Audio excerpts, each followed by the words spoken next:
মেয়েদের দেখবেন অসুস্থতা বোধের সময় মনে হয় কেউ যদি একটা পাশে থাকতো খুব ভালো লাগতো, কিন্তু সেটা সম্ভব হয়ে ওঠে না যারা আমরা বাইরে থাকি। তবে হ্যাঁ, এখন আমার সোনা অসুস্থতার সময় আমাকে সঙ্গ দিয়ে থাকে। ও যেটুকু পারে সেটুকু করে দেয় আর বেশ ভালো লাগে। আজকে এই যে আমার শরীরটা ভালো নেই, তা মিঠিকে ওই স্নান করিয়ে দিচ্ছিল। আর দেখুন মিঠি কেমন সোনাকে জড়িয়ে ধরে আছে, মনে হচ্ছে যেন ওর কোনো ভাই বোন। আমি কাজল, ভ্লগ বাই কাজলের নতুন একটি ভ্লগে বড়দের প্রণাম জানাই আর ছোটদের স্নেহ ভরা ভালোবাসা।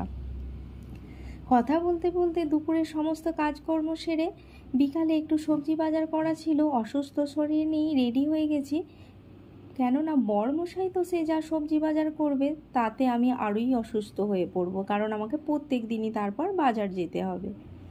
এই যে কথা বলতে বলতে আপনাদের সাথে রেডি হয়ে বেরিয়ে পড়েছি, আর বরমশাই বাইক ড্রাইভ করছে, তারপর সোনা বসেছে পিছনে আমি।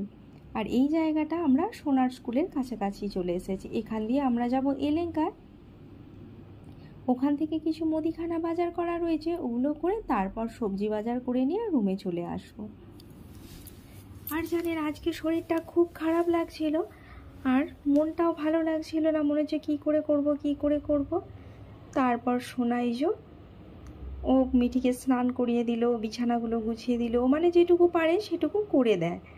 আমার খুব ভালোও লাগে, আবার খারাপও লাগে। ও তো অনেক বড় হয়নি না, অনেকটাই ছোট, কিন্তু এই যে হাত বাড়িয়ে দেয়, এইটাই মনে হয় কন্যা সন্তান থাকলে মায়ের সব থেকে বড় পাওনা। আর জানেন আমরা এখন যেখানে থাকি বিএল ফার্স্ট ব্লক, এখানে মোটামুটি সব কিছুরই দোকানপাট রয়েছে।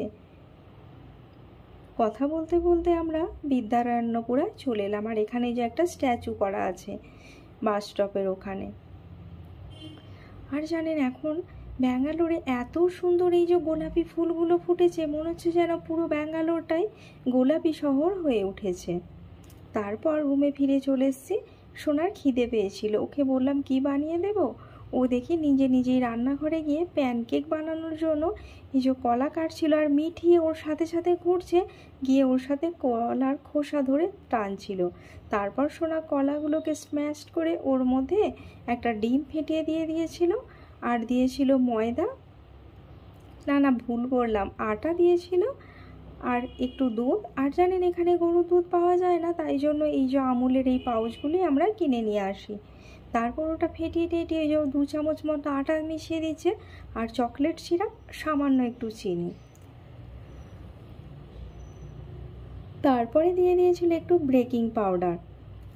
তারপরে দেখুন ও বেশ নিজেই প্যানে বেশ ভালো করে এগুলো ছোট ছোট চামচে করে দিয়ে ভেজেছিল, আর বেশ খেতেও ভালো লাগছিল। জানেন আমি ভাবতেও পারিনি যে এই টাইপের ছোট ছোট প্যানকেক সোনা নিজেই বানিয়ে নিতে পারবে।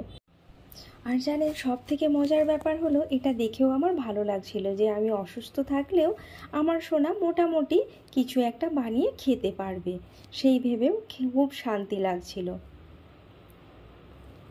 আর এই যে 1 চামচ চিনি ওর সাথে মিশিয়ে দিচ্ছে, কারণ পড়াশোনার ফাঁকে ফাঁকে এগুলো একটু আধটু শিখে রাখা খুব দরকার। বলা যায় না, যেহেতু আমরা বাইরে থাকি কখন কি বিপদে পড়ব, তাই এগুলো শিখে রাখা খুব দরকার। তারপর এই যে সোনা তাওয়ার মধ্যে অল্প একটু তেল দিয়ে আর এরকম দেখুন চামচে করে করে দিচ্ছিল, বেশ দেখতেও ভালো লাগছিল।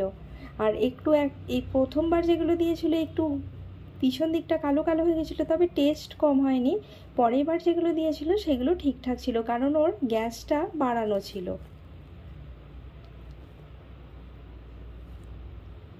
আসলে চকলেট সিরাপ দেওয়া থাকলে খুব গ্যাস কম করে, মানে আঁচটা অনেকটা কম করে তারপরেই দিতে হবে।